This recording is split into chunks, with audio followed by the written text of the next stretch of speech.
Hi everybody, this is Mandy from the Powell branch, and I wanted to talk to you today about summer reading for this summer at the library or at your house.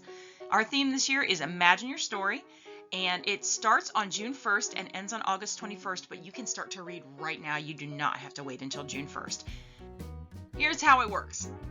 Every 15 minutes that you read, you can mark down. If you get one of our booklets, you can use that. I think you can download it or have your parents help you download it from our website too. You can also just keep track on a piece of paper at home. Whatever you do, we will accept. So for every hour that you read, you can mark off one of these little blocks. And then when you get to 6 hours, you get a prize, which is a really cool journal this year. And when you get to 12 hours, you get to pick out any book that you want from the books that we have at the library. So what can you read for summer reading? You can read big books. You can read small books. You can read funny books. You can read scary books. You can read books that are way, way hard. You can read books that are way, way easy. You can read whatever you want because it's summer and it's up to you. And you do not have to read fairy tales or folk tales. That's just the theme of the whole program. So this year we're going to be doing some virtual programs. So have your parent guardian person in charge of you help you get onto our website or check out our Facebook page. We're going to be doing a lot of the presenters that we would normally do in the library. You can watch them right at home. So we're also, check out our website and stuff too, because we're going to do fun games like this is like a guess your story game. So 3, I'll give you guys a clue, is Goldilocks and the 3 Bears. So have a parent or guardian help you check out that stuff, and then keep an eye on all of our social media kind of stuff too, because we're going to be probably announcing the library's reopening soon too. Okay, so while we've all been home, I think there are kind of 2 types of people. There are people that love to be home and love to be alone, and there are people that miss their friends and hate it and want to get back out and do fun stuff. So I'm going to read 2 books today. The first one is called Leave Me Alone, and the second one is called The Hug Machine. So that is 2 different kinds of people. All right, this is Leave Me Alone by Vera Brosgol, and she's going to be coming to the library this fall, actually. I'm pretty excited. Leave Me Alone by Vera Brosgol. Once there was an old woman. She lived in a small village in a small house with a very big family. Let's count how many kids. 1, 2, 3, 4, 5, 6, 7, 8, 9. I can't tell if there's a 10th kid under the bed or not. 11, 12, 13, 14, 15, 16, 17, 18, 19, 20, 21, 22, 23, 24, 25, at least 26 kids. And it seems like there's only like 2 moms. They probably need more moms than that. Winter is coming. That meant she had some very important knitting to do, but it wasn't getting done. All the kids are just running around. Her grandchildren were very curious about her knitting.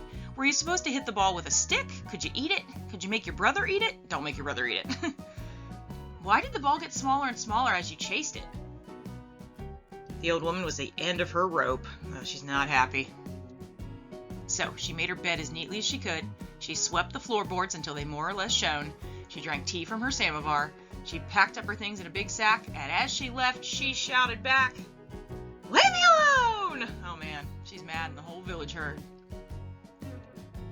The old woman walked through the deep, dark forest. She made a fire so that she could see what she was doing. Then she sat down and began to knit. The bear, look at the giant bear. The bear family was very curious about the light from her fire and about what she might taste like. Ooh, this doesn't look good. I think the bear cubs are playing with the ball of yarn. "Leave me alone!" the old woman shouted, and she booped the bear. But they didn't listen because bears don't speak English, obviously. So she picked up her sack and left. The bear's like, she booped me. I would recommend don't boop a bear, by the way. It's not a good idea. The old woman climbed up the mountainside. It was cold, and she found a small sheltered place. Then she sat down and began to knit. The goats like her. The mountain goats were very excited to have a visitor, especially when they brought snacks. Oh, they're all eating her yarn. "Leave me alone!" the old woman shouted, but the goats were too busy fighting over the red ones, which they all agreed were the best. So she picked up her sack and left. Oh, they're so full of yarn, they're falling asleep.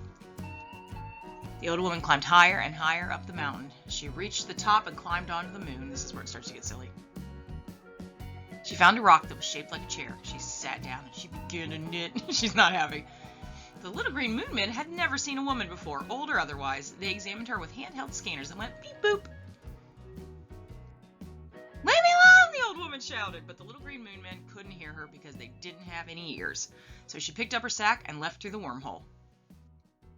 The void on the other side of the wormhole was very dark and very, very quiet. She was absolutely, completely, utterly alone. It was perfect. And see, she's happy now.